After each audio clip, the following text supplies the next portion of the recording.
Hello, everybody, and welcome to the 112th edition of the Chronicles of Podcast. And these right here are the Chronicles of Tribe of Ghosts. It is I, the bearded Brummy Jamie, and joining me, as always, this handsome fella right here.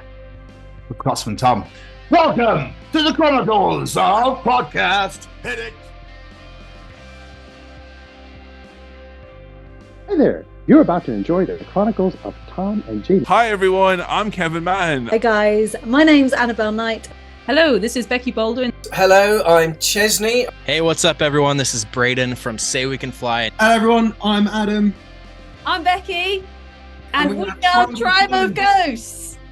And you're listening to the Chronicles of Podcast. Have a bloody wonderful time.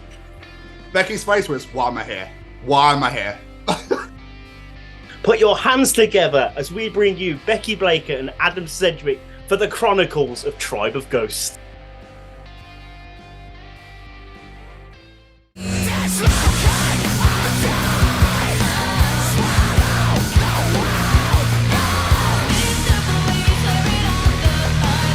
This week we are joined by Adam Sedgwick and Becky Blaker from Tribe of Ghosts.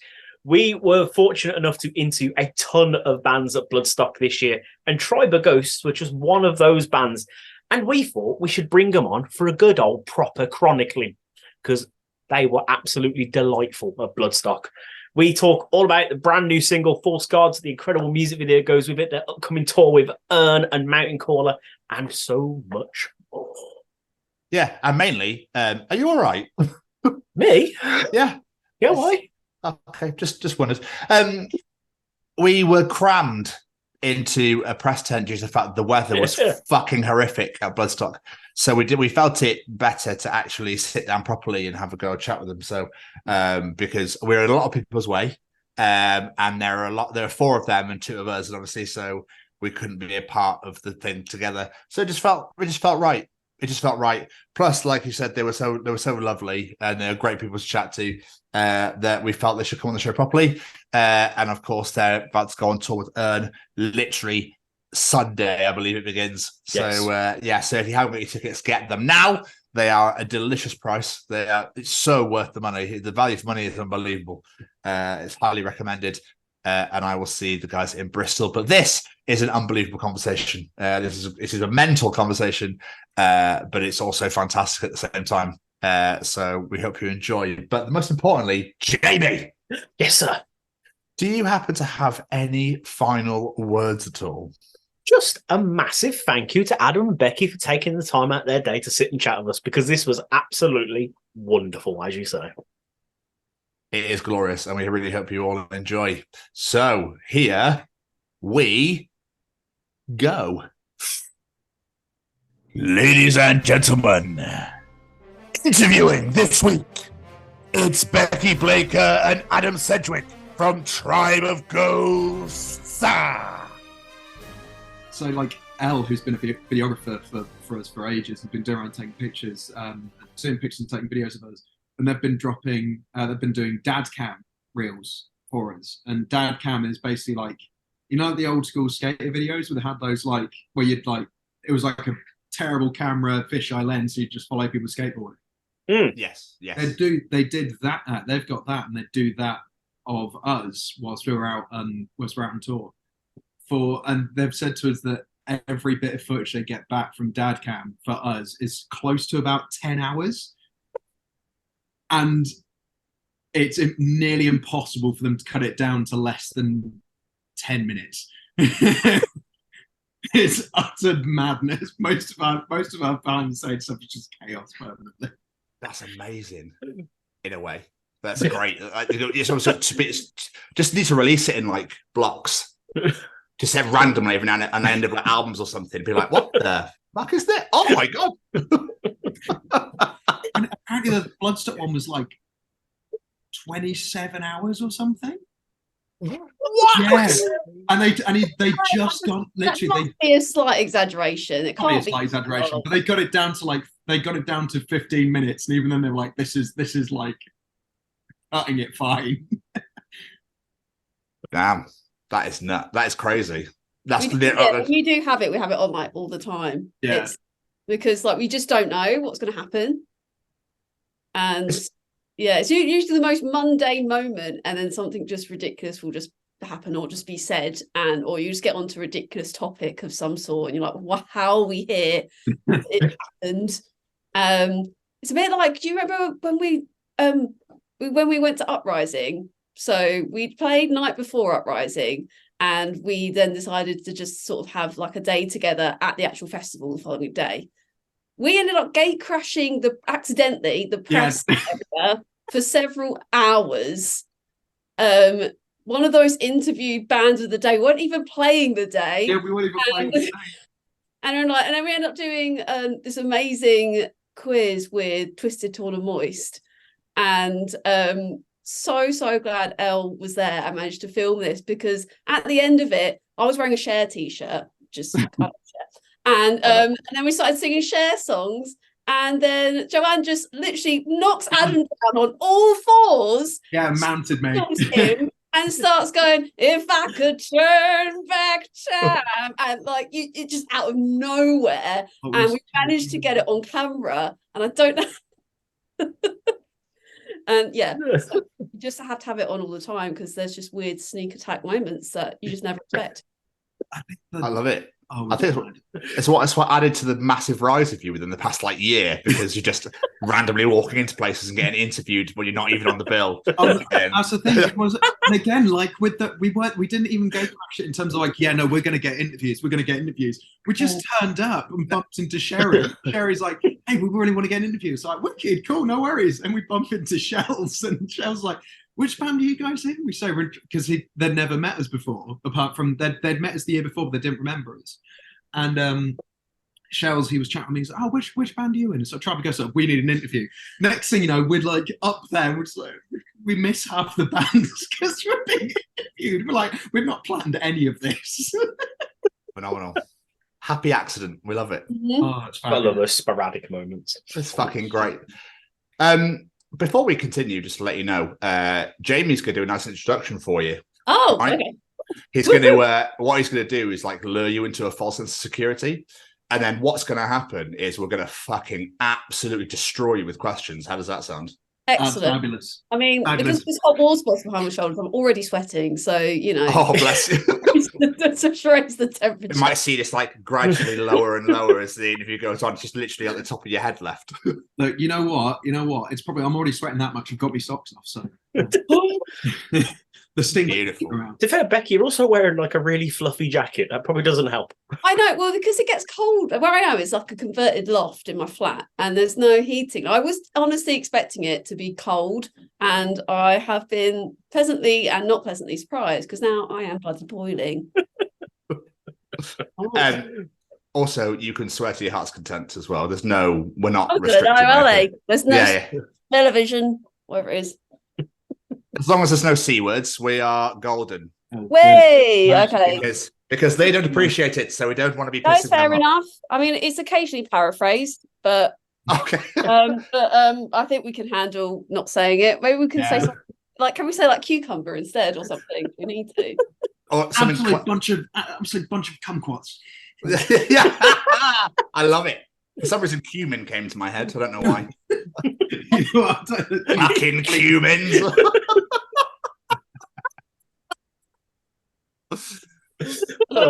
Right. Sorry, Jamie. So I should do this introduction. Right, let's go. Ladies and gentlemen, this week we are joined by two people who you've seen before on this show, only this time we aren't cramped in a tent hiding from the rain at a music festival. This week's guests have just released their brand new single, False Gods, which has the greatest music video I've seen since NSYNC's Pop.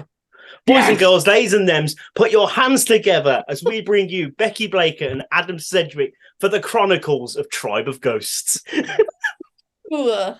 I think Adam appreciated that. I'm not gonna lie, that hyped me up so much. Yeah. I don't think he actually got excited enough, if I'm quite honest. It's like one of those 6. Strictly Come Dancing card at 6. Yeah, 6. I'll give that a 6. Yeah. I'm sorry, but NSYNC's Pop is the peak of music videos to me, so that is a high regard. What is that video? Oh, it's just crazy CGI madness. Well, there are platforms and everything. It's fucking bonkers. It's always Christina Aguilera's Dirty. That is Dirty. Dirty's a banger. That is Great video as well. that is. Yeah, I mean that is probably like quite a good reference potentially. We wasn't a direct reference to the music video, but I think I had it in my brain somewhere. I think we had it in there. We definitely had it in there. I don't think it wouldn't. No, because it was more Blade and stuff. True. No, that was the point. That was the point. Oh, actually, and we're in a dungeon, so you know. Like... Yeah. Well, if we're talking about music video masterpieces, but you do have to think about NSYNC's Bye Bye Bye. Oh yeah. Another good one. Sync, exactly. Masters of the music videos. Yeah. What's the puppet one? Oh, the puppet one. Okay. Yeah. I'll be. I was one of those people that secretly loved those sort of tunes, but wouldn't reveal it till about 2015. One of them. Out on the magic. I wouldn't say I've missed out. I'm just enjoying it now. I get to. It's like when you watch a TV show, knowing it's phenomenal, and then tell somebody about it, and they get to watch it for the first time, like years on, and you're like jealous because you wish that you could watch it for the first. So it's kind of like those sorts of moments where I got to enjoy the music. Well, I enjoyed it anyway, but I get to enjoy it later. Whereas you've already enjoyed it when it first was. I don't know. I'm just talking a lot of shit. And basically, what's going to happen is I'm going to move on from this part and get to you guys. That's okay. I mean, NSYNC are great, and we can talk about NSYNC as much as we like. But we're here for Tribe of Ghosts, so you know. Just anyway. I want to go back a couple of years first and foremost. How were your pandemic seasons? We'll start with you, Adam. It was interesting. It was a time of kind of musical growth. There was definitely a lot of musical growth that was going in. There was a time of lots of painting tiny miniatures, which was very fun. And it was also about that time when we invited Becky to join the band, actually. So that was pandemic. It was a lot of things changed and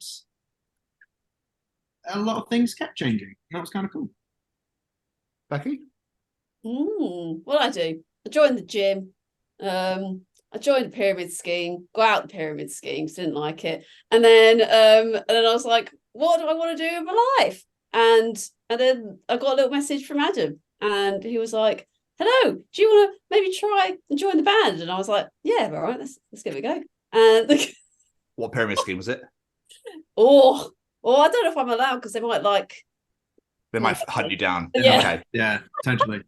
But it wasn't super pyramid. It was like an MLM thing. Like you sort of like sell skincare and stuff. Like it was good skincare. I really like the skincare. But the whole thing with those is like you're not trying to sell the product, you're trying to sell the business. And I just couldn't be asked to sell the business. Yeah, who can? Yeah, and I just went, I don't actually really want to do this. I was like, hang on a minute, I don't like this. I'm going to stop doing it. And then I want to do music. So I just did the music instead. And then just had the discount on the products. And that was quite nice. Fair. I'll keep all the free samples. Yeah. Oh, 5% discount, thank you. So I kind of don't want to do this anymore because your company's shit, but can I keep this? Is that all right? Like, Dave, like, I've got some of it already. I might like sending it back. It's going to cost more. It was one of those things where you didn't have to like buy loads of stock. I was never going to do that. I was too poor for that. But it was just like, I just got the nicest. You just get it with like a little bit cheaper because it was expensive as fuck. That was the other thing. It was like, I can't sell this to people because it's like a pot of moisturizer for 50 quid. Who's going to buy that? Like, exactly. Yeah, you'd be surprised how expensive skincare can be. I mean, we can produce our own for free. I mean, you know, we might just use that. So I felt we were at that level, guys. All right. I thought it was safe. You know what? I was just kind of pondering it, to be honest with you. Becky's face was, "Why am I here? Why am I here? Why have I agreed to this fucking shit podcast?"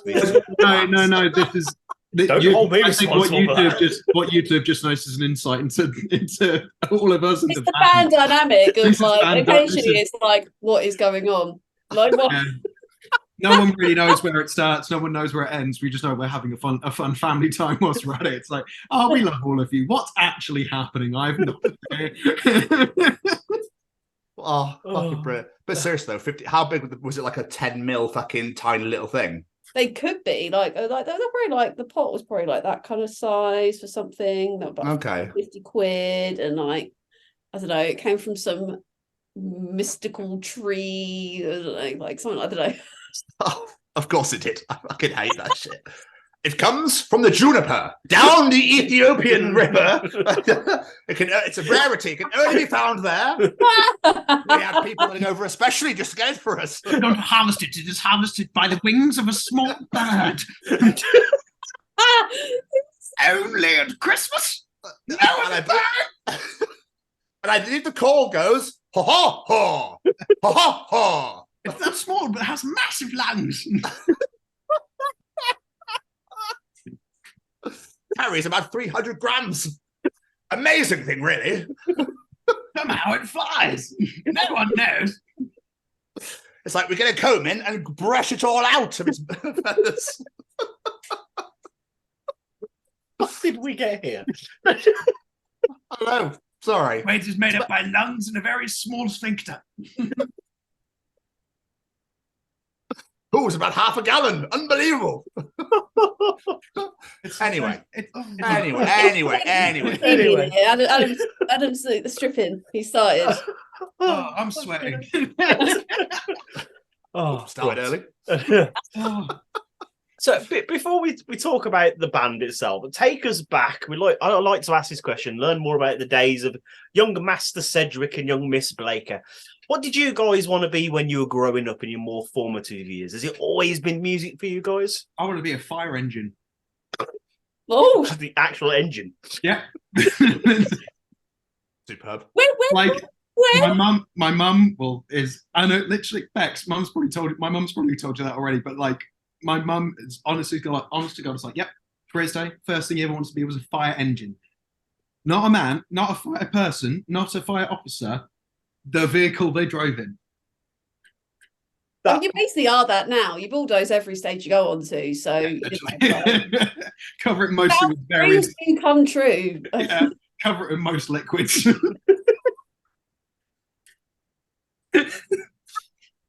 That might be my favourite answer I've ever had to that question. I'm not going to lie. I just had the image of you with the headband on, with the sirens on either ear. I'd be like, da da, no. I'm not gonna lie, it was close. We better hit the Sedgwick. It's quicker. I don't know how you're going to top that, Becky. Use his hose. Use his hose. I mean, for me, like, when I was very young, I just really, really wanted to fly. Like I would go around the school playground like this, trying to figure it out, jumping off benches. Like it was going to happen one day, but amazing. Jesus Christ! Now, this makes total sense now that how this band has come together. I guess just how this band's happened. I think it's just from birth. We were destined to just meet and create the music we do. What a bunch of weirdos! But, yeah, I mean, I was going to speaking of when you were saying about trying to jump around the playground flying, mine was trying to be a bumper car, so I upgraded as well. Running into people. Yeah, literally doing this and running full pelt into people. Brilliant. At least your Halloween costumes are sorted for next year. A bird in a fire truck or bumper car. Or a fire truck bumper car. Combine the two, yeah. All we know is that Becky wanted to fly and I apparently wanted to break things, so that's just how things go. Phenomenal. That's the next music video idea. Yeah. But do you want to sit like a half serious answer about the music side rather than how weird we are as children? No, to be fair, we'll move on to music now, but you're not topping those answers, and we're not going to try and top those answers. Okay, simple. But taking us back there, where did this love of music come from, especially the world of rock and metal? Were your parents into it, or was it from an outside influence? Where did that come from? Going back to leave this with you. I mean, for me, like, music has always been like a huge part of my family, but not in the sense that they're musicians or anything like that. Like, my favorite thing like to do, like, my family would be, if we went on long like car drives, any car drive had to have music playing in the car, whether it be the radio, whether it be old school CDs and stuff. Like, there was something that was very like soothing to us as a family to have some music playing in the car, that we didn't have to talk like to each other really at all. And like, that still happens at the moment. Like, we'll have like a little chat in the car for a long drive. We feel very comfortable just sitting there, not talking to each other, just listening to music. And so that experience of listening to music's been a big part of me and growing up, and like something I still really value. My dad's like a proper dad rock guy. So loves like Rolling Stones, Pink Floyd, classic rock, that kind of thing. So I was kind of introduced to rock and stuff very young. And I still remember like a really big moment was watching Top of the Pops 2, and really showing my fucking age now, Jesus Christ. And Bohemian Rhapsody coming on for the first time. And I'd never experienced anything like that in my entire life. And like, my 7-year-old brain was like, oh my God, what is this? And it blew my mind. But I think my first experience of like angry music was like Eminem. It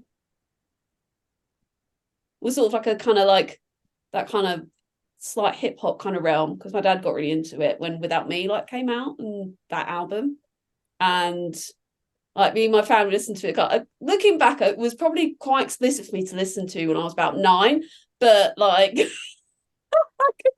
like, there's a lot of lyrics I could recite that I think the Sophie Lancaster Foundation won't appreciate me reciting, so I won't go into it. But like, it was something that one of those iconic albums we used to have on in the car all the time and just like vibe to. And I think that was my first like entrance into something that could be very angry and emotive, because I know a lot of Eminem's tracks, they have tended to be quite funny and novelty, but there's a lot of those album tracks are very angry.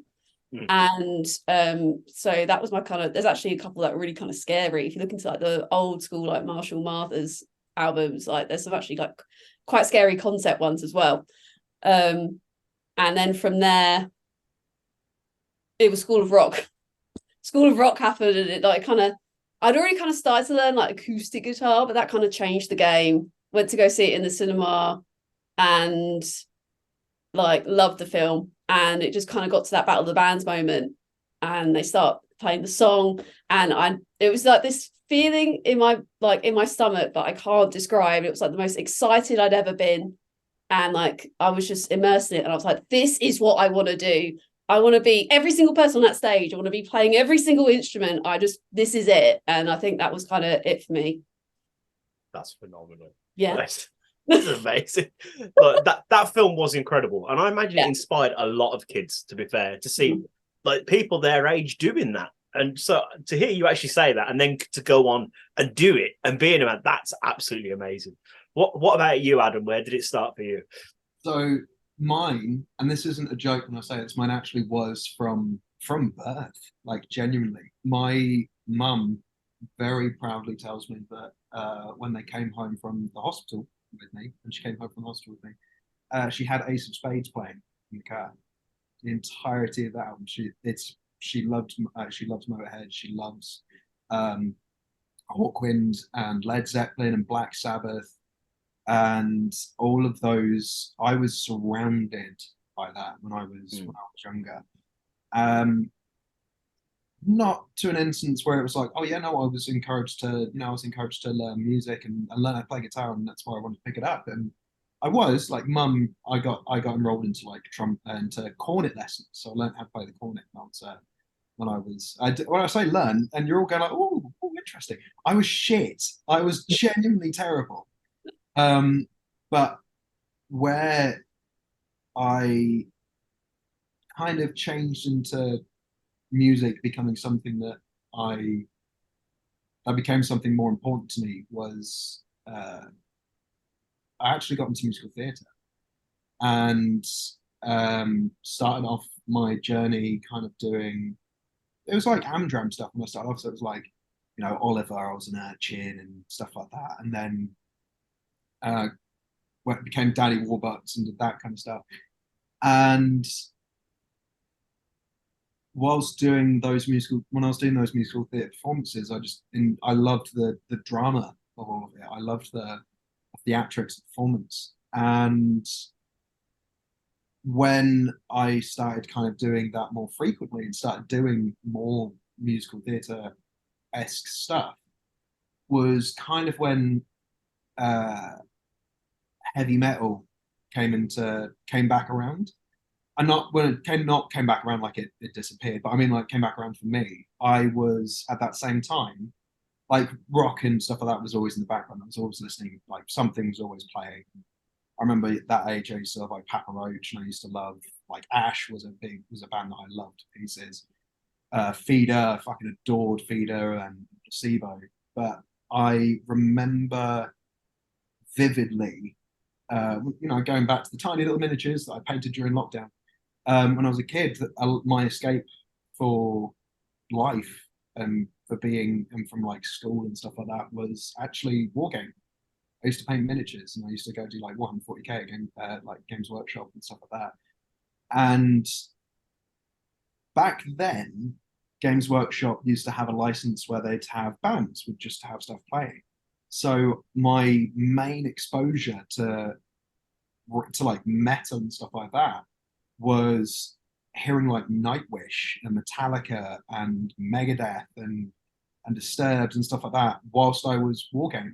And it was all this stuff just was, and the drama and everything like that, just all of these bits in the musical theatre and all of this just became this incredible, like, this is everything I've always wanted. Like this music gives me this drama.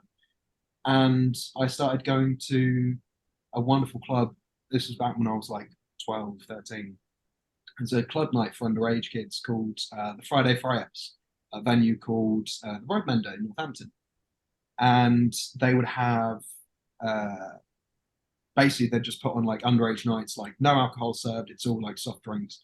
And they'd have metal bands playing, and it was like Gutworm played it at that point. It was like, I remember seeing Gutworm when I was a small thing and not remembering it was Gutworm. So that was like, it was like one of my first experiences of hearing death metal and being like, what the fuck is that guy doing? This is intense.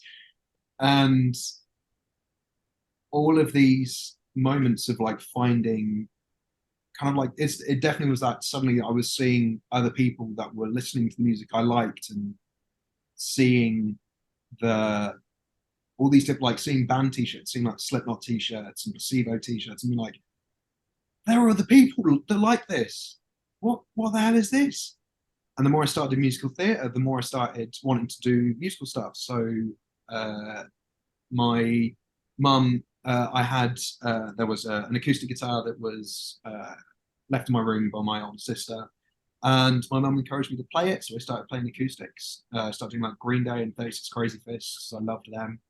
And then my mum basically was like, hey, if you learn how to play the acoustic, I'll get you an electric. Worst decision she's made. And then, but no, it's like from that point on, it was just that release of, we talked about that the last time when I was saying, being a child of anxiety and ADHD and, dyslexic, and finding life really fucking hard. Like, not in terms of like not support parents had. My parents were incredible, but it was like school and friendships and not really knowing why my brain didn't work, why I didn't understand things, and my escape was singing and playing music and playing guitar and learning songs and metal, and getting into bands and doing that kind of stuff. Kept going, kept doing it, and that helped me find my family. And now I'm in the best family in the world. And that's it. That's amazing. That is amazing. But what I love is, like you're saying there, like you started playing guitar from a young age, but in Tribe of Ghosts, you play the guitar and you sing. Was the singing always part of the plan, or was that just sort of happened out of necessity? So basically, no. So the guitar playing was actually the guitar playing was actually the thing that I only picked up because no one else was playing guitar. So I was singing first, like I was doing musical theatre and stuff like that. I actually trained in musical theatre and doing like Les Miserables and like classical singing. So I was doing kind of like yeah, I was. It was basically to the point where I was at college and my tutor was saying I shouldn't go to because I'd just got my to the university that Bex and I went to. I'd got my unconditional offer, and she said I should turn it down and I should go to a classical conservatoire. Wow. Yeah. So how do you go from singing in things like Les Mis to the sort of vocals you do now? How does that bridge cross? I did literally. I was doing exactly the same thing. I was training doing. I also did like again drama, so it wasn't really anything. It was like drama at sixth form, so it's not like oh yes, no, I was doing intense training. It was like sixth form drama, but it was all the bands that I wanted to be in. I kept hearing like Slipknot and all these bands going like wow, like in 36 Crazy Fists and hearing like. Howard Jones and stuff like that, and knowing these bands like screaming and being, oh my god, they sound incredible. I want to know how to do that. So I started like doing like copying Howard Jones and trying to do those screams and would do them alongside all my classical stuff. That's amazing. That is awesome. Absolutely incredible. But Becky, where does your soulful pipes come from? How'd you learn you could sing? So I think I always kind of wanted to do it. Like I remember being 4 or 5, being like wanting to like being like a girl pop, like a girl band, of course, whatever. I think part of me always wanted to do it, but I wasn't sure whether I had what it takes. And I kind of started getting into like amateur dramatics, similar to Adam. I used to do like sort of weird variety shows, like in where I'm from, which is Southend on Sea, and that's the rest of it. Every time I call someone, that's where I'm from. Oh, Southend. It's the best. We had an interview once where they said, "Oh, she has an eloquent Sussex accent," and Bex went, "Fuck off." Phenomenal. Yeah. Phenomenal. And so yeah, similar sort of like theatre background and stuff, but I guess for me, I wouldn't say I was essentially trained in it, but my way kind of really in, apart from like playing in sort of amateur kind of teenage bands and stuff, was jazz. Like my granddad was a massive jazz enthusiast, used to be like head of like the Frank Sinatra fan club in my hometown and stuff like that. Nice. And I used to like sit with him and watch like Sky Arts jazz documentaries with him and stuff like that. And after finishing uni, I had like a bit of a stint being in like a jazz harmony trio, and yeah, so singing like Andrew's Sister style, really close, tight harmony stuff, and also being like a backing vocalist as well for like pop artists and things. So like I loved textural harmony and being weird. Like I love weird vocals, like to the point where like it's like drives our producer up the wall because I'm like, he's like, you can't do that. And I'm like, yes, I can. We've turned up with harmonies in the studios, and he's been like, no, it does, but stop. It doesn't work, it clashes. I'm like, that's the point. It's weird. And it's but I've always been like a fan, like I call myself a surface metal fan. And so like always been a big fan of like sort of like Slipknot and things, Deftones, stuff like that. Like and it's always been something I've wanted to play with. And there was a time actually I remember, like, because I've been friends with Adam for a really long time and Danny for a really long time, and Ben I sort of met sort of because of friends being in bands and stuff, but I probably know Adam and Danny longest. I remember sitting in car with Danny, I think we were driving to our mate's house, and he just chugged on put some Black Tongue on, and it's the first time I kind of listened to Black Tongue, and I was like, I love this, but wouldn't it be great if it was this heavy with like a pop vocal over the top of it? And I'm just sitting there thinking about it, and I remember it was a very long time before I was asked to join the band. I remember sitting there being like, oh, that'd be cool, like ridiculously heavy guitar and then a pop vocal on top. I'm like, ooh, oh, that's interesting. And so when Adam asked me to join the band, I was like, this is definitely worth a go. Like, let's see what happens, because I think there's something there. That's amazing. Absolutely. I totally agree. So how did it come to be that, so with Tribe of Ghosts and Adam, how come you wanted to change things up and add Becky's vocals on top? So I have chronic acid reflux. So I'm currently working out what it is. It's trying to work out what the chronic is. Apparently it's autoimmune, but no idea what immune it is. And it currently working with the NHS on that. But what it means is I'm basically have acid pouring into my throat and mouth every night. How lovely. Yeah, it hurts, but it's interesting where in terms of it causes pain reaction, but nothing to the point where I'm like losing my voice. But to help me kind of be able to go longer and do more gigs and stuff like that, I first said to the guys about when we kind of rebooted the band so the band started in like 2018. This is like old history. Started in 2018. I was the main vocalist. Then our old drummer left, and we got in Danny, our new drummer. And around that time, I mean, the whole time period, I've been massively inspired by Cult of Luna, and they're like Cult of Luna are one of my favorite bands. I love Cult of Luna, and I also love Julie Christmas. And first time I heard Julie Christmas was the Mariner album, and I essentially was like, I want to do this. This would be amazing. And there was at no point when I was sitting there going like, oh yeah, who should we get in for second? I wanted to get someone in anyway to help me kind of take a bit of the pressure off. But at no point was it like, oh yeah, so who are we going to get in? I just said to the guys, can we get another vocalist in? Yeah, sure. Who are you thinking? Becky. I mean, like, I adore Bex. She's my best friend in the world. And I remember when we were back at uni and hearing like Bex doing stuff, and we'd be doing stuff together, and we met in like our first year of uni when I think I was trying to teach you how to do screaming, wasn't I? And you were. Yeah. And from then I was just like completely like this, I want to do something with Bex because your voice is incredible. So immediately when we had the chance to do it, I was like, oh, Bex.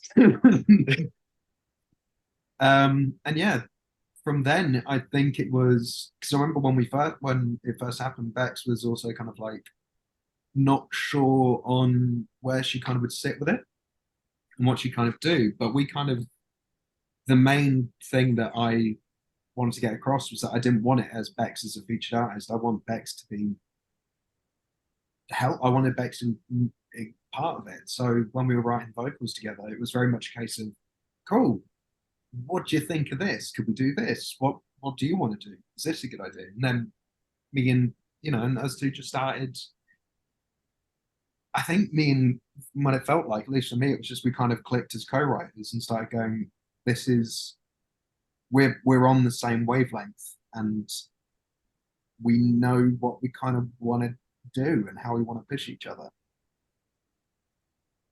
That's amazing. I read somewhere that Bloodstock 22 was your first gig with the band. No, it was the fifth. Oh, it's the fifth one. Yeah. Okay. Yeah.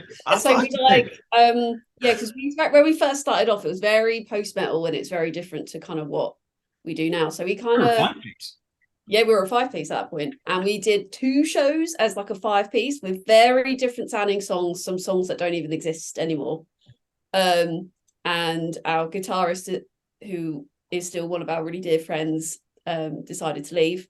And it was this was sort of the end of 2021, and it was like we got a kind of decision, like, do we find another guitarist, or do we go full pelt into a sound that we can do as the 4 of us, because we just love this dynamic, like, because we're such a close friendship group, we don't really want to change up that dynamic with just someone new. And then at this point, as we'd been writing the previous stuff, I'd been dropping Adam. I was like, oh, have you heard this Charlie XCX song? And oh, what about, have you heard of Sophie? And it was just dropping all these weird things in, like crazy hyperpop and stuff. And we were just geeking out on just crazy music. And we're like, why don't we just rearrange everything and really dig into this kind of sound we've always kind of talked about exploring, like mashing everything up and like not really caring about the genre and just going full pelt with it. Like we could do backing tracks, Adam could do sound design, he's a genius, you can do it. So well, here's the fun thing. Here's the fun thing. When we first talked about this, it was like, yeah, I really want to add synth. I was like, yeah, I want to add synth in. I want to add in these different soundscapes because I've started adding in bits and pieces occasionally into the stuff when I was writing stuff during COVID. When I got to this point, I'd never written anything with synths in. I'd only ever written something like, here's an extra bit of percussion. Here's maybe a sample that I'd like cut, and I would like that. So I'm going to repeat that, and then I'm just going to have a guitar thing, and that's it. And then Beck's like, yeah. Then all of us like, yeah, let's do full synth. Let's add in synths and these. And I was like, yeah, let's do it. And then realized a few days later I'd never done it before. So I was like, right. So in the span of I think 3 weeks, I taught myself synthesis, and then started writing everything to the point where now it's like lunatic sound design. And I think, we started that late December of 2021, and we got about a set together by, I think we have only just practiced it in full by our first show in early June. Yeah, I think it was that was our first show. It was early June 2022. Our second show was our Metal to the Masses heat. Yeah. And then our third, and we won that. And then our third show was the final, and we won that. And then Bloodstock itself was like our fifth or sixth show. Yeah. Our fourth show was supporting Famine with Havexia and Havexia. Sorry, brain is melting. Then we played in Leicester with our mates in Solvane, and sadly now no longer a band, Solvane, and two-man doom band. And then next one was Bloodstock. It's like, the fucking ego on you guys. I can imagine third gig, just won a competition. See you later. Out of it, gonna play Bloodstock. I'm not even kidding. The whole gig at Metal to the Masses, because we were the first band on, we got pulled first out the hat. And like Simon's an incredible angel, and I love him. But as soon as All Hell Dog went on afterwards, I just turned to the rest of the band and went, fucked it. That's it. We're out. We're not playing. They've won. Yeah, you were so nervous. I was like, it's okay. It's gonna be fine. And I was like, we did. We did. I was like, so proud of us. But these guys, yeah, they're amazing. They're incredible. Like they're so good. And then then we're like, what? No. Oh God, that's amazing. I can just imagine when you won, you were going, well done, congratulations. Wait, what? So like we got obviously, the Metal to the Masses final setups. Si or whoever's like come in to be special judge for the final goes on stage, and they call you out. And he mentioned that there could be bands that might be put on like a reserve list. Oh yeah, we thought we were on the reserve list.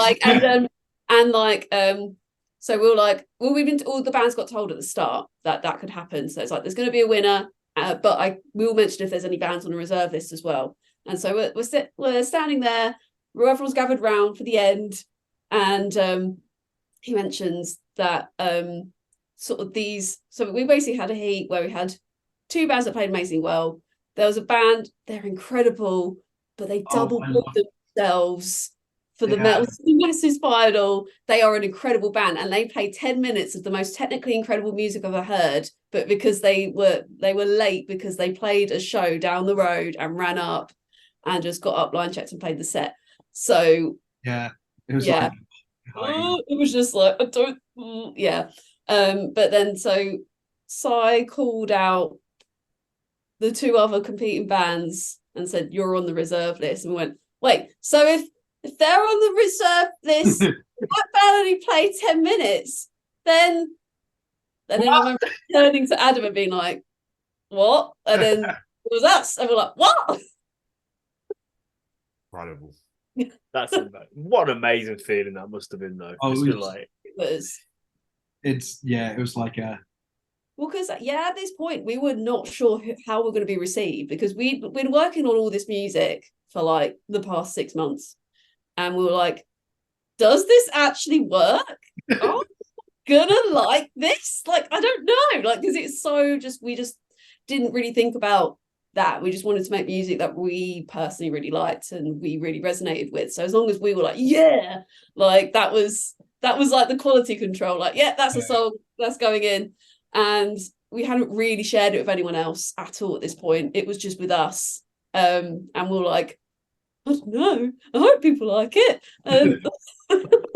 genuinely, I think it was a real validating moment. it was I think by that we'd dropped Cold and Rain by that point. That was it.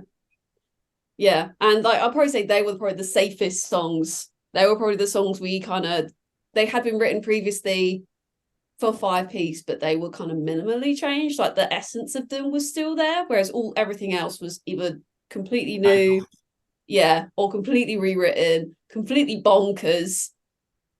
And we're just like, hope you like it. Ooh, there you go. Enjoy this aperitif. So when it comes to songwriting, do you guys have like a process? Do you have a primary songwriter? Does everyone bring their own things? Like how does it work for you guys when it comes to songwriting?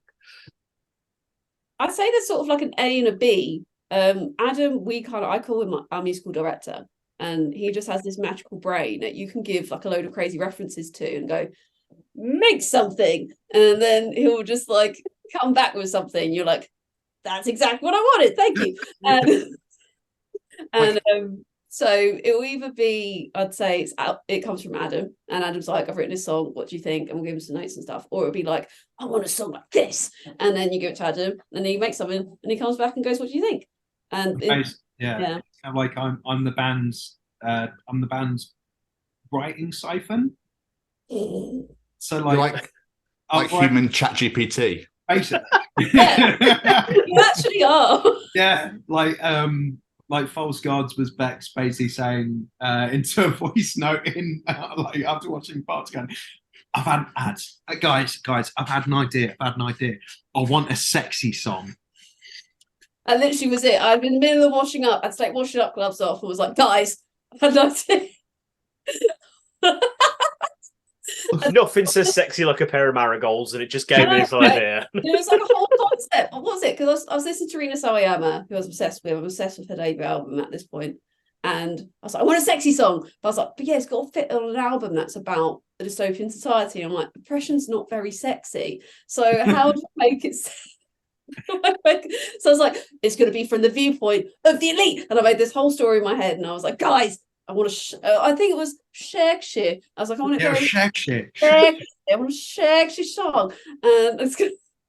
And I sent you. I was Rena, and I sent you this remix of "Give Me More" by Britney Spears, and I was like, "This is what I want," with some guitars. So, and then I wrote False Gods. That's amazing. Yep. Hive was sort of from a riff that I wanted to sound like a swarm of bees trapped in a concrete coffin. So that was where Hive came out. Cold started off with my head wanting to basically trying to recreate a life support machine. Yeah, my head's fucked. Yeah, I think a lot of our references are like not musical alongside it. I think when we were making the set for the Bloodstock Awards this year, and we were talking about like doing this interlude between sort of what's normally our final song into Desolation, which was what we finished with a Bloodstock when we hadn't played it anywhere else before. And I was talking to Adam kind of like what I wanted, and I kind of gave him like a reference from a My Chemical Romance album song, and then I was like, and then it needs to sound like a Transformer pile up on the M1. I was like, got ya, done. Yeah, like it's Float Down was like I wanted to then we've got a track called Float Down that we've written. I wanted that to sound like being in a flotation tank. And yeah, there's loads of kind of the ideas I've got in my head. Like we've even got stuff we're working on where I'm like, I want this to sound like this, and I want it to sound like this. Or Bex has got like an idea and gone like, I want this song, and I've gone like, wicked, give me a week. And yeah, that's the Tribe writing process. Is musically we have an idea of what we want to. We know it's weird. It's like we know what we sound like, and I know, and it's like I know what we sound like, and it's weird. I know what I want to portray and how all of us want to portray it, because it's kind of like there's a cathartic hope in the brutality, and that's kind of something that we always want to make sure is in it. So everything needs to feel like, as much as it's heavy, that there's light at the end, and that's it's every song we've written. There's something like that. Even Sunburner, like the ending of Sunburner is disgusting. Like it's utter filth. Ben Mason was disgusting on that final breakdown. It sounds like he's draining a toilet. It's brilliant.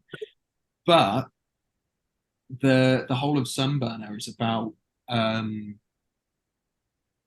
me being diagnosed with general anxiety disorder, and it was beforehand what I'd be doing, kind of denying it and ignoring that something was happening, and consistently going like, I'm getting worse, but I've got to ignore it. I can't, nothing's happening. I'm okay. I'm fine. And the ending, as much as it's heavy and disgusting, it's literally the point where I embraced it and went like, no, I've got to learn how to live with this. And it was hard.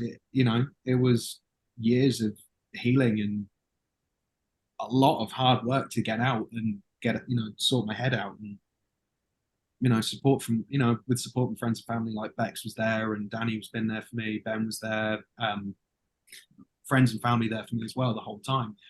But it was hard, I'm not gonna lie, and that's what the ending of Sunburner is. Yeah, it's gonna be hard, but you'll get there. Do you feel like the songs are like a sort of way of not dealing with it's the wrong word, but I mean it's your way of getting it out of you, like being like, this is me, enjoy it, la la, sort of thing. It's odd. It's odd. It's because, it's that whole thing of being. It's not so much a case of going, oh, it's a purging for me, and it's very much a case of. Again, it's a release for me, and I hope it's a release for. And it's a release for Bex, it's a release for Danny, it's a release for Ben, and even though we do like instrumentals written all about Adam, and some of the a lot of the lyrics are as well, we write the top lines together, so that's always a very collaborative process as well. So, and I think like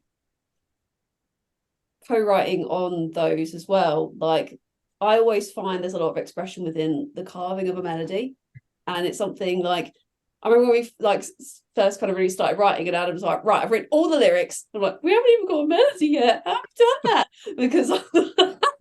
Because I always write melody first, because I think there's something that you can express a story and a message through melodically, sometimes even more so than the words. So bringing that together, where a lot of Adam stuff is sort of predominantly writing lyrics first.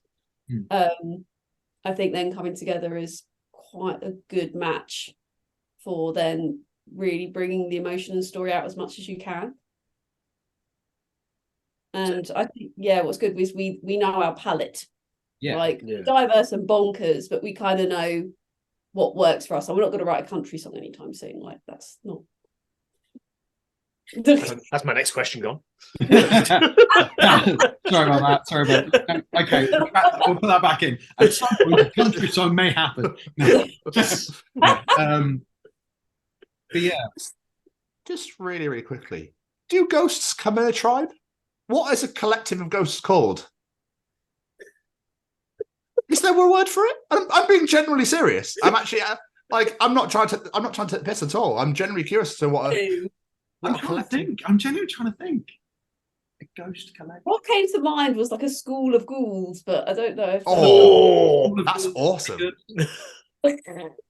Parliament of Poltergeists. It could be one. At least we know what your tribute band will be called. School of Ghouls. Yeah, School of Ghouls. I was just curious. That was all. I think only collectives of animal species get given a special title, though, don't they? Oh yeah. Yeah. Yeah. We're just humans, if we're all collectively like persons. I love that, like a huddle of persons. I don't know. I don't know where I'm going with this. I'm coming back in. I'm really back in. Jamie, please. I was going to say, it does beg the question though. Where did the name Tribe of Ghosts come from?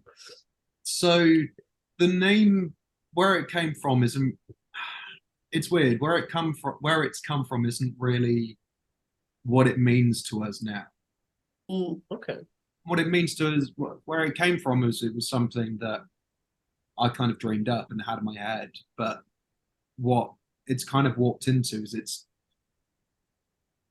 it's kind of become our expression of how we're kind of living through this world, and kind of like Tribe of Ghosts has just become how we're seeing and how we live and move in the world that we're seeing around us. And kind of, as much as it's, I don't want to say that in a way of going, oh, it's, it's doom and gloom. It's horrible, it's brutal, but it's how we cope. That's there was a point where we weren't going to use it because it'd been used for like sort of a previous lineup that was so like disconnected from what we were going for and who we were going to be. We were going to, was it going to be like a Gojira lyric ripoff or something? It was going to be like, it was so what so it was either we were either going to be called Silvera or Downfall by Design. Ooh. Yeah, it was like, and then after a while, I remember me and Danny being like, "Please, can we use Tribe of Ghosts?" Just yeah, and straight away I was like, "Yeah, let's just keep using it. I like it too much. Let's just use it." It is a great name, so it was a smart decision. It's one I thunk proudly. Brilliant words. Yeah, that's what I mean when we say it's changed meaning. It's stopped being just something that I thought up, and it's become something for all of us to be kind of nice. As I mentioned in the intro at the start, 3 days ago now you released False Gods. Mm-hmm. The song is fucking phenomenal. But what's the feedback been on the track so far? It has been overwhelmingly good. Especially as something that at this point, like we're doing all like our press is independent. Like we've got our amazing manager Tony, but from Dark Mother Management, but we're kind of doing this one all on our own. And being such like an artistic vision that it was, especially from me mid washing up to I want to sing this song, and like meeting our director Theodore Swadling and just turning it into this big kind of art project in a way. I couldn't be prouder of it, and the journey we've had with it and the response really reflects that. It's probably been the one that's had the like most overwhelmingly positive response we've had so far for any of our releases. Which part of me was like kind of shocked on, because it is the weirdest song we've ever put out by far, I would say. What do you mean by weird? I mean, just sort of the mix of the genres and like the juxtaposition of it, and it was one of those, because it was one of the ones that I guess was technically written more like recently in terms of like the clusters. It was something that we had just finished just before the Metal to Masses final. So it was like, so that was like mid 2022 was when we like just actually completed it as a full song. Like, yeah, we're going to play it. Yeah. And so it was one that felt like the most risky, because it was probably the most we'd really explored genre mixing creatively. But at that point, there's weirder songs coming, don't worry. But So just to see it get the response from just the plethora of various people with various tastes. And it's just been really, really amazing to see. It's good. It's like you're carving your own path. It's like you're carving your way into a genre that doesn't exist yet, which I think is what makes you stand out massively. And I think that's why the success you're having has been so prominent. And like, by the way, this is fucking amazing coming from all angles at you, because you're literally like, we're going to go this way and nobody's down here yet. So if you want to join in, but we started this shit. So I kind of feel like, for me, it's very much that kind of, again, it's again, like Beck said, it's that overwhelming, like, oh, people like it. And it's like, I think it's that like little validation, not like validation to be like, yeah, we did something good, but it's that validation to the support we've had from it is at least for me, it's been that instance of like, people are supporting us and people are there with us, and it's like, it's that little voice in your head that's like, keep going, and that means the world. That just means more than anything in the world, to just have that little, like, for us four, just a crazy little family of weirdos, and having a massive family of people that either we've not met or have met once, or we've met multiple times and we see all the time, being so supportive of us. It's like, yeah, we're not that weird. The music video, though, must have been insanely fun. But I'm probably wrong in reading this. Is there been something banned about it, or someone's kicked off about it, or something? Because YouTube isn't allowing us to advertise it. Because of what reason? The blood, or so the shocking content is the general term. When I dug into the notification, it says you can't have any bodily fluids or waste was the term that they don't like. They won't advertise anything that pertains to bodily fluids. So we always try and give our videos a little boost, pop a little bit of cash in. It means just boost it up on like adverts and stuff you recommended and things like that. But this we can't. So we're kind of just like, well, let's just use it as a marketing ploy and just say it's shocking. It's it's great. I'm going back. It's like one of those things where, like, I don't know, I didn't actually think that was the most shocking part of the video, to be honest, because bear in mind, like, half of it is shot in a sex dungeon. Yeah. So no, generally the first half of it was shot in a sex dungeon. Yeah. I believe you. I totally believe you. I mean, we didn't get that cross on Chain 2 from anywhere. Like, it's not... So just next to me in the chair that I'm in, if I turned to my left, there was a cupboard full of animal prosthetics. That was fun. That was they had to like angle the camera just right. Like they tried to go a little bit wider with it. Like, nope, we can't get that cabinet in because it's full of dildos. So we're just going to sit here. Behind me there were three suits, and one of them, we found out afterwards, one of them was called a full body isolation suit. But it was basically a leather worm suit. So we called it the worm suit.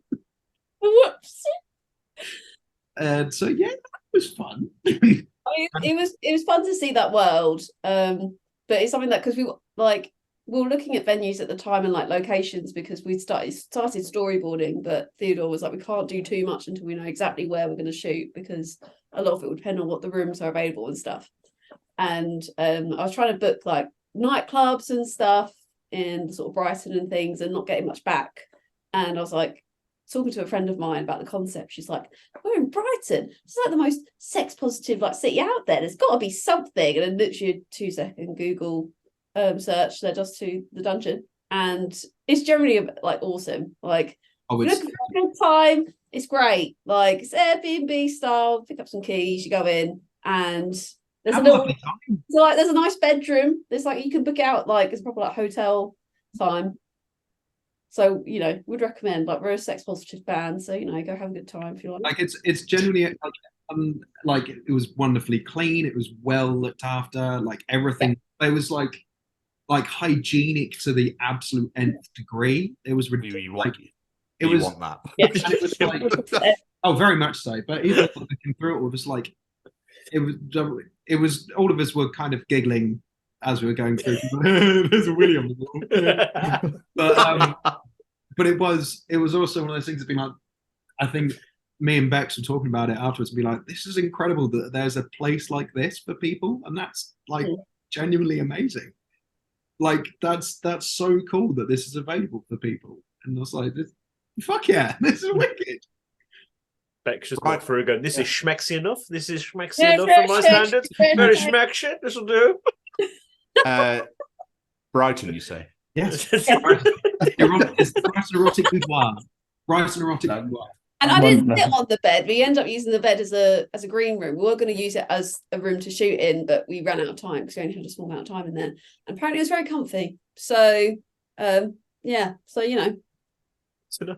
Good to know. With the plethora of tracks that you've mentioned, and I don't know how much we could talk about this, but I'm going to ask the question anyway. Does this mean there's an album on the way? It just might. It just. We've done a lot of recording this year, and we've been working on a plan for a schedule. Okay. And for some high anticipated thing, and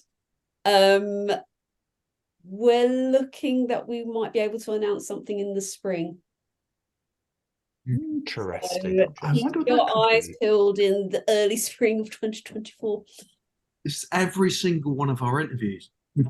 There's always something we can't talk about. Like me and Adam did a podcast like a couple of months ago, and this was before we'd set a release date for False Gods. It was literally the week before we announced that we're going on tour then, and we couldn't say anything. It was really strict embargo.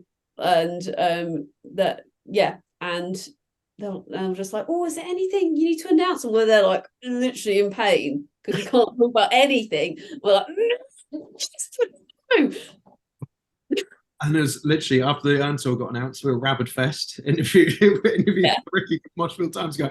So what have you got coming up?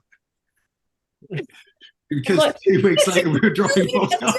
About 3 days time, and I can tell you.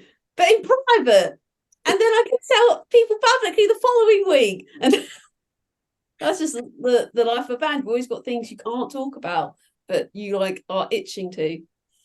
Yeah, but we were saying that with the album, though, the way the music business is these days, it's not always obvious because of the world of Spotify and things on demand. Like a lot of bands we've spoken to are like, we're just happy releasing singles and EPs. We don't need to put an album out there. People don't really matter, does it? No, I think it's because this particular thing we've been working on it's a body of work that is to be released together. It's a concept. It's a conceptual story, and all the singles we've seen, bar Sunburner, are all part of this story. And that's why, as much as we could just keep dropping singles, it needs to be released together, and it needs to be one thing rather than like dribs and drabs. We've also got some really crazy proggy songs on it. So your wording makes me very intrigued. I'm so very intrigued. Before you trip up and give someone away, we probably should move on, because you have just hinted at the fact that you are going on tour with URNE, 3rd of December, 10 dates. Mm-hmm. How excited are you for this tour? So excited. I mean, it's just we've always wanted to really go around the UK and really go, like, we've played a lot sort of around sort of the M25 South and the Midlands, and we've loved those shows, but we've always wanted an opportunity to go further north, and there's certain venues across the country that we've always wanted to play. And then when we got offered this tour, I'm like, let me just have a look at where we're going. Okay, let me just have a look at all the venues. Okay, so this is all the places we've ever wanted to go to as part of the next stage of gigging, and all the venues we kind of want to play. this is an absolute no-brainer. Like, we are doing this 1000%. So, and to go on tour with such incredible bands. URNE and Mountain Caller are fucking ridiculous. They're so good. I saw Mountain Caller play with King Buffalo a couple of weeks back, and it was incredible. It was absolutely incredible. And I saw a bit of URNE just before at Bloodstock, just before we went to go get ourselves sorted out. And Jesus Christ, they're incredible. Like, it's basically this tour for us is just basically, we play for our set, and then we just get to watch like two of the coolest fucking gigs ever. Like, this is going to be amazing. And URNE guys, lovely guys. We got a chance to chat to them at Bloodstock. Really nice guys as well. So they're wonderful. Joe Angus and James are absolute diamonds. Absolute diamonds. And I'm very much looking forward to seeing you in Bristol. So it's going to be great. When I saw you, because one of my best mates, URNE, one of his favorite bands ever, and his wife fucking hates anything to do with metal, guitars, anything of the sort. So he's like, I really want to go see URNE. And I was like, well, I'll go with you. I don't mind. Like, I'll happily go. I'm actually in Tamworth. I got to get from Tamworth down. Anyway, it's irrelevant. But still, so I was like, I'll go. So then when I saw you guys go down, I went, oh, fucking hell, this is going to be amazing. And I was like, even more excited originally than I already was. So I am absolutely buzzing to see, because I actually get to watch you live for the first time. Obviously, getting to interview at Bloodstock, but obviously with press stuff, obviously you don't get to watch anything. Yeah. So I am going out of my mind, looking forward to seeing you guys and getting to hang out with you for a bit as well. It'd be great. It'd be great to see you both, and obviously the others as well. So it'd be great. But you mentioned that you played Rabid Fest. How was that? Am I going? You going? You go, Babs. You go, Babs. It was so much fun. I mean, it was our first show since Bloodstock, and I got to the point where like Bloodstock was such a high, and like it almost felt like we had a little bit of time. We're working on this, like after Bloodstock, we're doing the music video, we're doing this, we're doing lots of prep work. So we're really busy behind the scenes, but we hadn't got an opportunity to play together in a long time, and like really, really missing it. And then being like, you almost get that, like, if you haven't really done a gig in a while, you kind of get this like really kind of nervous feeling of like, oh, can we still do this? Is the magic still there? I don't know. I've played in such a time. And we got there and it's still there. Like, we had so much fun, like, and the response was just incredible. Like, it was just, and the building is a really, really good venue. Really, really enjoyed it. And it's just nice again to be in front of our community, and you kind of like, oh yeah, I love this little family. This is great. And especially for me and you, Bex, being in the community as well.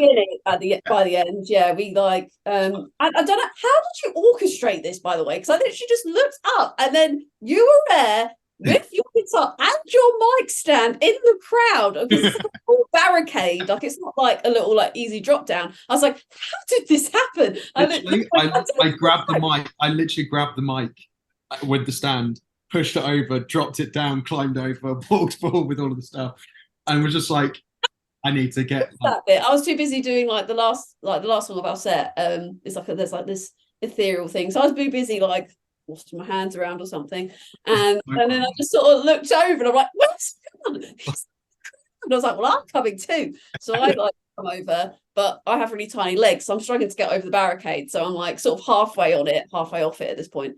And then like we're just screaming at each other, and then I come into the crowd, and then I steal your mic. Yeah, you started screwing off my mic. Yeah.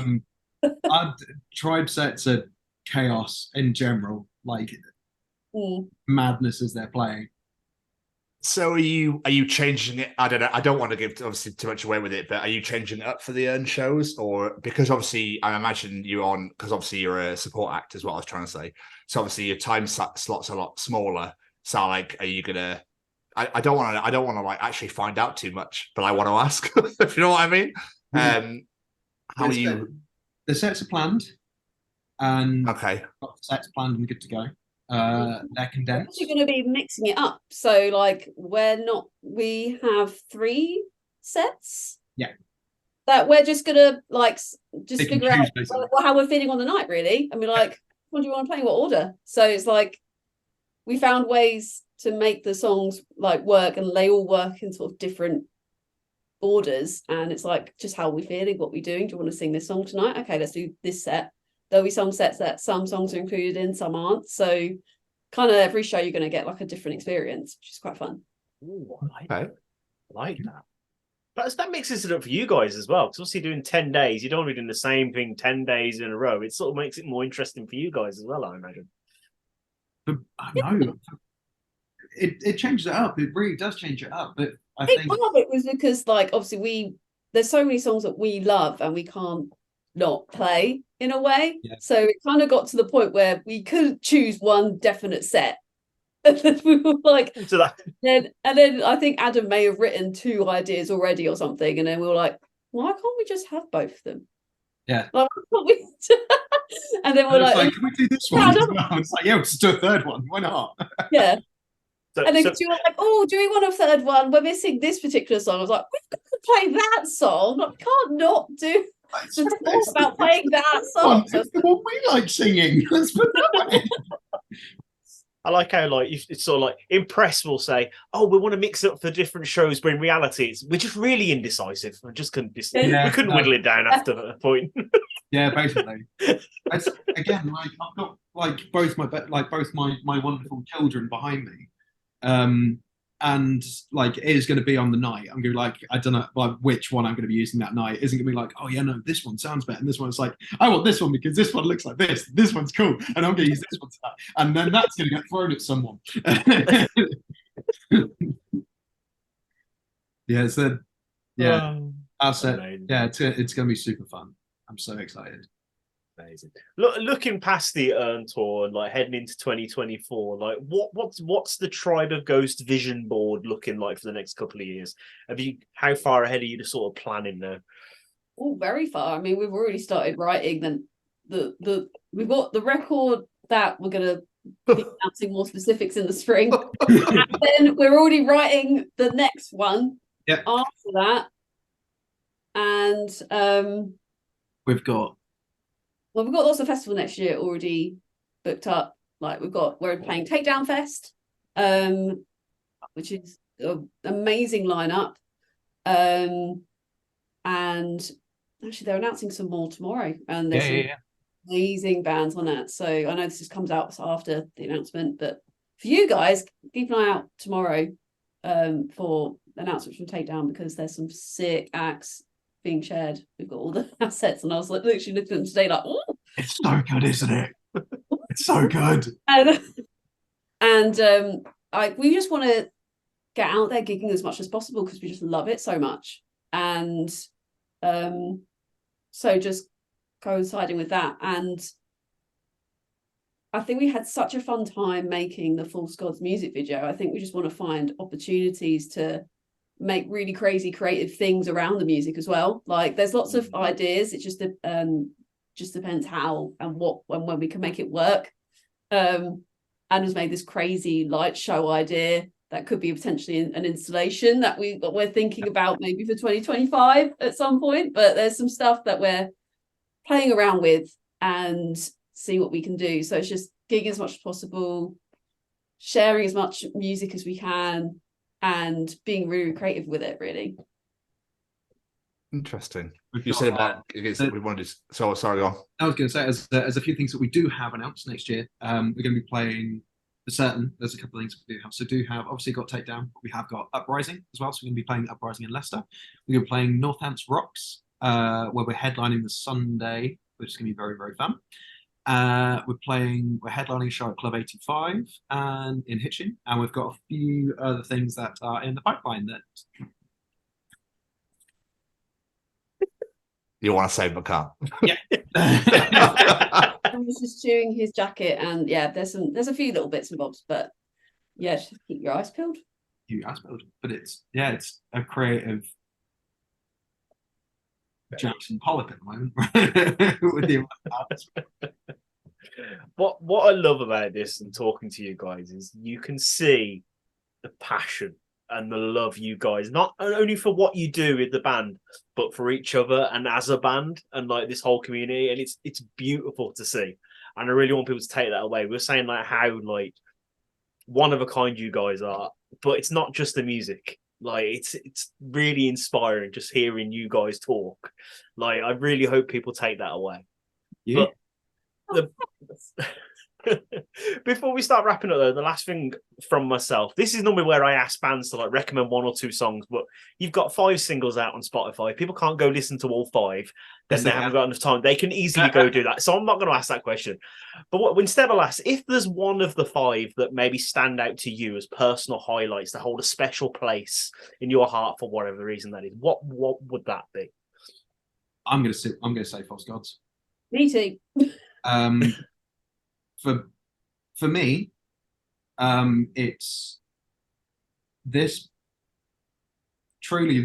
band it's kind of the band that's been the music and the creativity that's been percolating in my brain since I was the smallest creature that could ever think about music, and since I first heard anything by Nine Inch Nails. So False Gods is probably the first time that, and when I say this, I need to put this beforehand. I'm going to probably clear this up a bit more. Bex, Danny, and Ben have supported my weird little brain doing its weird little things. But False Gods is probably the first time that, especially from Bex, kind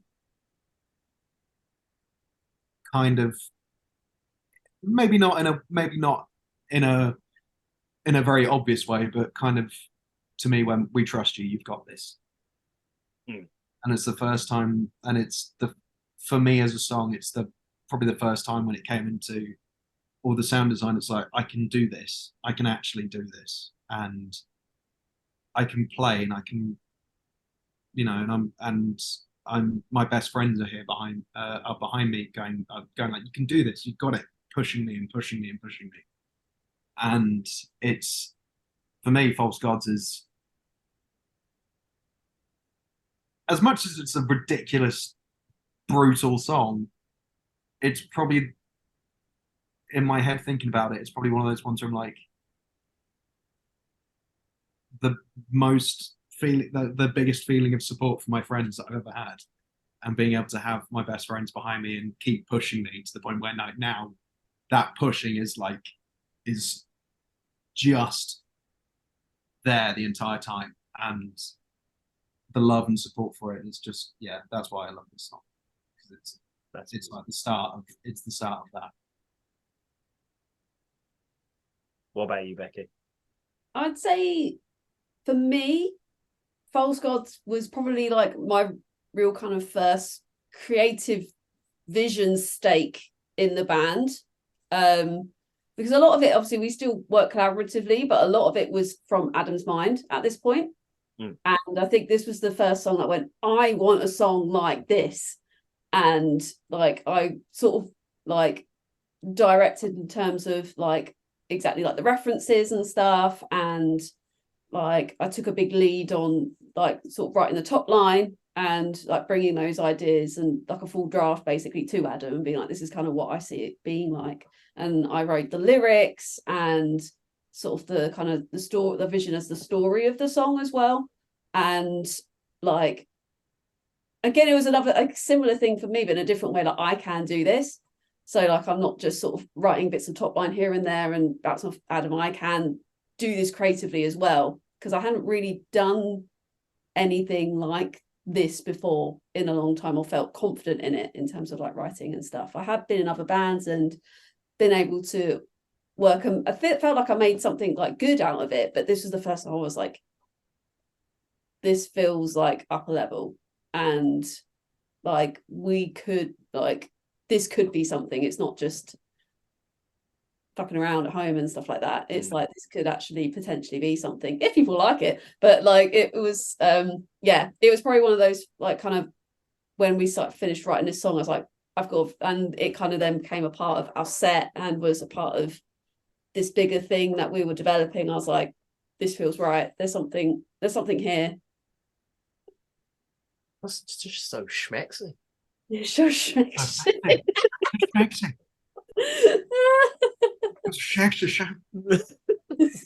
No, it's absolutely beautiful. And for someone that struggled with self-confidence issues his entire life, I completely get that. So to have that moment of like self-clarity, be like, fuck yeah, I did this. I made this happen. That is absolutely beautiful. And again, just shows the love that you guys have between each other. It's absolutely amazing to see. Mr. Stevens, do you have any more questions for our wonderful guests? Yes, I do. I have one final.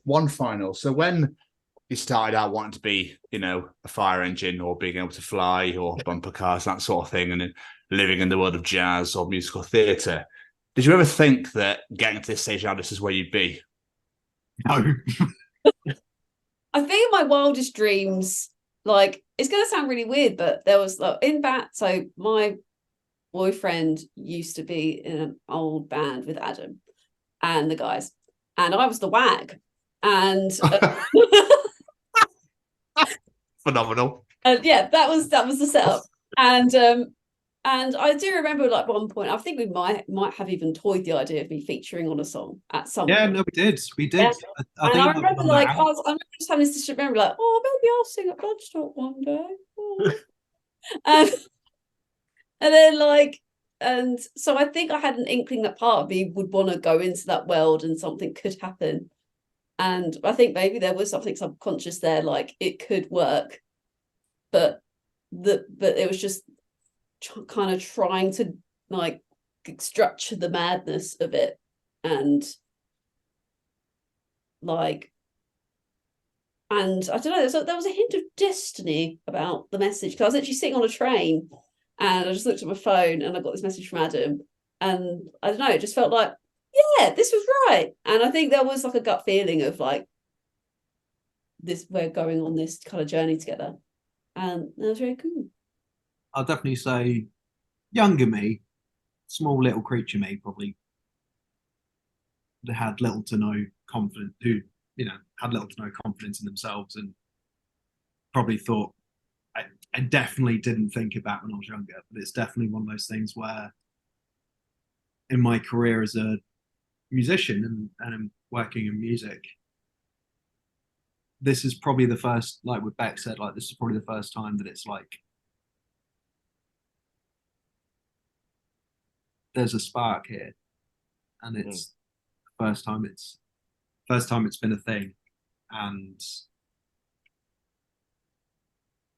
yeah, it's exciting, and it's exciting, but it's amazing to be able to share that. That's nice. Yeah. I think when False Gods was released a few days ago, really re-stamped your place, and people went, fuck, these guys are actually really serious about this. And from my perspective, all I see is it's just up from here, and you're just going to fly now. Thank you, guys. I think thank you. And I'm really, I think Jamie as well, I think we're both quite excited to see where you guys are going. And yeah, we wish you every success. Thank you very much. I'm still hoping that my guitars are on one piece by that happens, but just remember us when you're big and famous and you're headlining and shit. Just remember us, yeah, please. Oh, don't you worry, you'll be there. Before we let you guys get out of it, any plugs, social medias, anything you want people to go check out?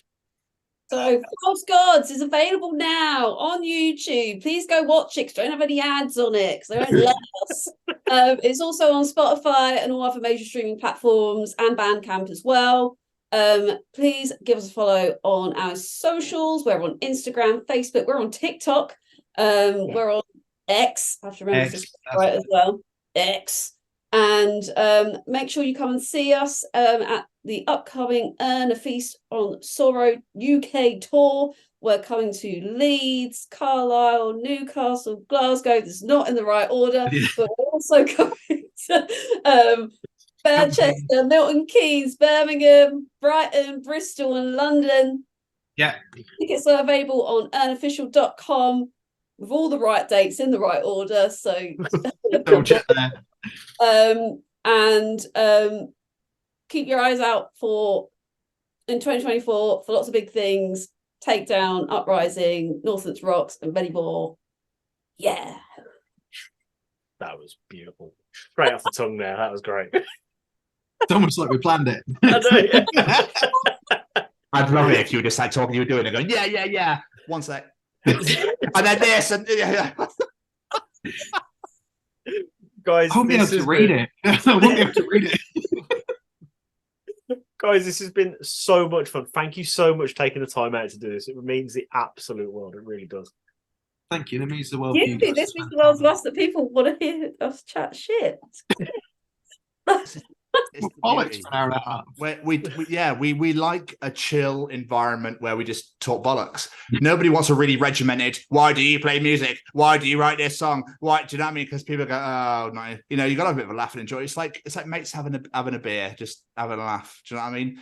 And that's so yeah. But I was really excited when you emailed Adam and it's like, you know, here's a new song, and then I was like, well, fuck it, let's just get you on properly, because you know.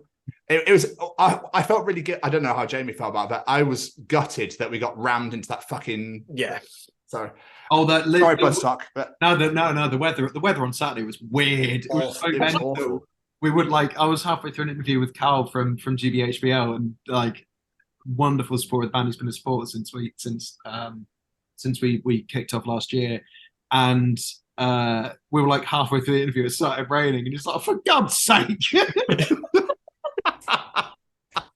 I remember watching it back because it was genuinely one of my favorite interviews we did that entire weekend. I was watching the footage back and I was like, we're all cramped up. I was like, we could have looked a lot more comfier, like having this conversation. I think, yeah, Bex and I used to being cramped up in like tiny spaces. Man. But no, genuinely, thank you so much. It was absolutely amazing to talk to you guys again. It really was.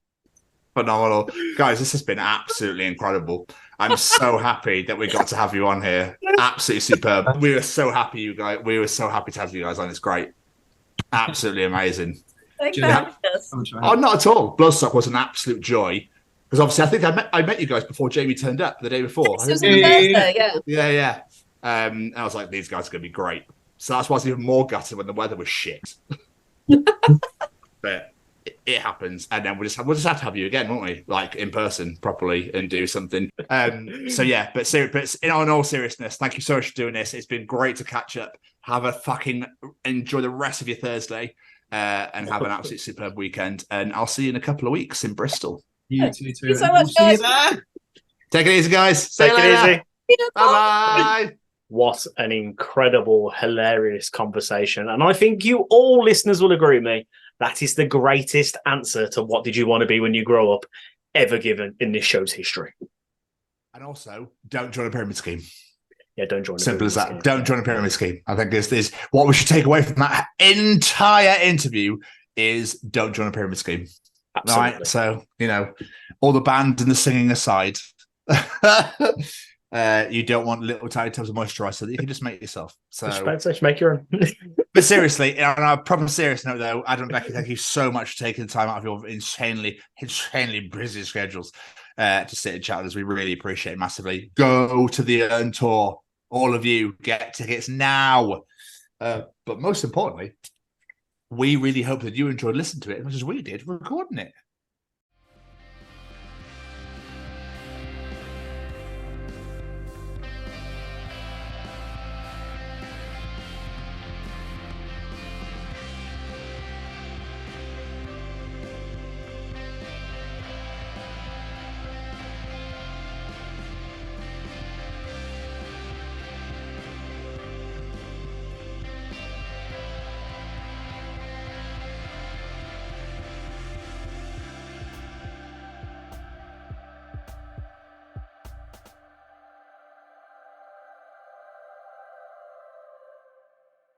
Yeah. Adam, shall we try and say something exactly at the same time and see if we can match up? Yeah, let's do it. Okay, right. Yeah. Okay, right. You ready? Yeah, let's go. Okay.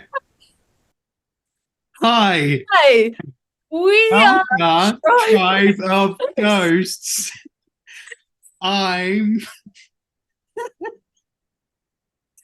And you. And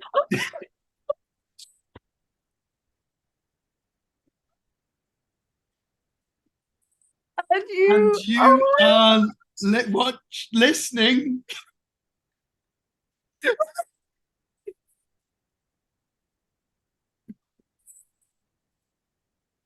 to the Chronicles. Best intro ever.